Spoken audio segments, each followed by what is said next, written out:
Pero si Sanji ay nandun. Medyo delikado yung pwesto niya. Level 3 lang. Si Sanji dito tumama yung stun. And Ayun. NJ! Demon Kite with that first turtle habang yung patingin nandun na. Deadly Cash, sino kaya ang madideds?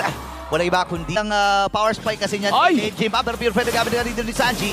Habang nailapag na rin yung Eternal Guard. Pasok din si Sanford doon. Habang nandito si JP, makakatakas nga ba siya with the sliver of health? Grabe. Hindi pa rin dahil si JP mapapatumba. Dalawa kagad. Nang talaga, pero implosion na gamit na dito ni NJ. Dalawang manahuli. Habang Minoan's Fury naman. Ang pagsagot dito ng Team Liquid PH complete ay makakuha ng isa. Habang si Edward. Edward kailangan na rin tumakas pero din long range mula dito kay Sanford. Habang si Carlito ay mamamatay. Turtle boy pa rin. Sanford versus 3. Kailangan niyang umatras dito. Retribution na gamit na pero si Demon Si Sagitno. Oo nga. Oh, conceal. Wait lang, conceal play. Habang pasok ata dito, implosion di sila nahuli. Kaya lang nandun din yung Eternal Guard na pangbawi dito ni Sanji. Talo na muna with that ultimate habang si Sanji nakakuha ng isang kill. Habang nandun din si Doming nakakuha ng isa at yung patik.